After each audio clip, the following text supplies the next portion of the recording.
Os materiais exibem o fenômeno do eletromagnetismo. Para a gente entender isso, eu tenho aqui dois materiais, ímãs. Cada ímã é capaz de produzir um campo magnético, de forma que quando nós aproximamos os ímãs, eles exercem forças um sobre o outro. Aqui, no caso, são forças atrativas, mas eles podem também exercer forças de natureza repulsiva. Ora, esse fenômeno de materiais que produzem campos magnéticos, é isso que nós chamamos de magnetismo dos materiais, é conhecido há cerca de 2.600 anos aproximadamente, porque numa cidade conhecida como Magnésia, descobriram algumas rochas que tinham essa capacidade de exercer forças entre elas ou de atrair certos objetos.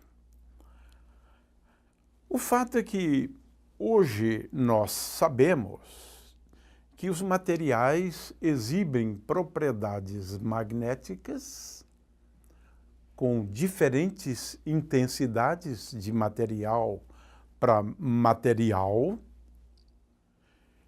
e, grosso modo, porque a coisa não é tão simples assim, podemos classificar os materiais em três categorias.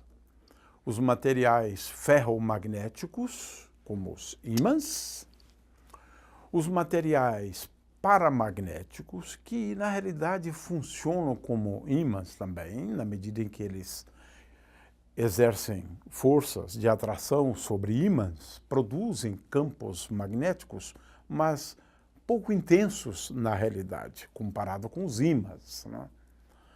E, finalmente, os materiais diamagnéticos, que exibem, na verdade, uma propriedade curiosa, que é no sentido de repelir ímãs.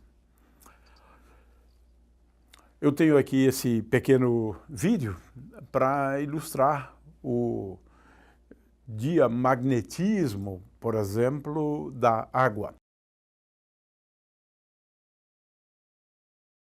Para este experimento, utilizaremos um ímã com um campo magnético de alto valor e uma peça feita de vidro contendo água em forma de halter e pendurada por um fio fino de nylon preso a um suporte. Inicialmente, a peça de vidro com água deve estar totalmente imóvel. Lentamente, aproximamos o ímã de uma das esferas contendo água, tomando cuidado para que não encostem um no outro. Podemos observar que há uma pequena interação entre ambos, com o ímã repelindo a esfera com água. Portanto, a água não é inerte a um campo magnético como se imagina. Quando sujeitas a um forte campo magnético, as moléculas de água reagem e criam um campo no sentido de repelir o ímã. Esta característica de criar uma fraca força de repulsão que certos materiais possuem é chamada de diamagnetismo. A água é um exemplo deste tipo de material e, graças ao poder magnético de neodímio ferroboro, podemos observar esse efeito de interação à distância. O fato é que os materiais magnéticos, alguns deles produzem campos, como é o caso dos ímãs, campos magnéticos. Outros apenas reagem a campos magnéticos aplicados a eles. Esse é o caso dos materiais paramagnéticos e diamagnéticos. E muitas vezes o resultado, como acabamos de ver neste vídeo, é bastante surpreendente. O fato é que todos os materiais exibem com intensidades diferentes o fenômeno do magnetismo. que a matéria exibe este fenômeno? Bom, a gente precisa recorrer à estrutura da matéria para a gente entender isso. Como sabemos, a matéria é constituída por átomos. Ou seja, para a gente entender o magnetismo dos materiais, a gente precisa lançar mão do conceito de átomos. O que tem de especial num átomo? Bem, um átomo pode ser pensado como um pequeno ímã. Na realidade, os constituintes dos átomos, os elétrons, os prótons e, pasme, os nêutrons, se comportam como pequenos ímãs. Ora, estes pequenos ímãs, digamos, os elétrons, eles estão em movimento, de forma que num modelo bem clássico, bem simples, né, o movimento dos elétrons em torno dos átomos é um movimento, digamos, circular. Portanto, o que nós podemos pensar? No movimento dos elétrons como sendo análogo a uma corrente percorrendo uma espira.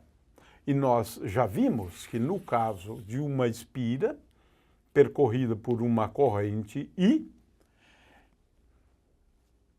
esta espira gera um campo magnético. Esse campo magnético é típico de um campo que nós denominamos de campo produzido por um momento de dipolo. Muito bem, momento de dipolo, portanto, é o conceito essencial no magnetismo dos materiais, para entender o magnetismo dos materiais. É claro que ao próton devemos associar um momento de dipolo, ao elétron ao momento de dipolo, ao átomo como um todo um momento de dipolo. E cada momento de dipolo gera um campo magnético. E ao analisarmos a distribuição dos momentos de dipolo, nós vamos falar do conceito mais importante do magnetismo, que é a magnetização de um determinado material.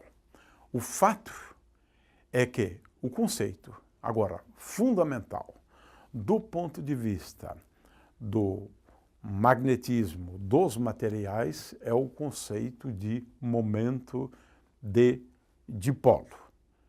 Isto porque o movimento dos elétrons, o movimento orbital, bem como o próprio movimento, digamos assim, numa linguagem clássica, de rotação do elétron em torno de um eixo, em torno de si mesmo, vai levar a um momento de dipolo.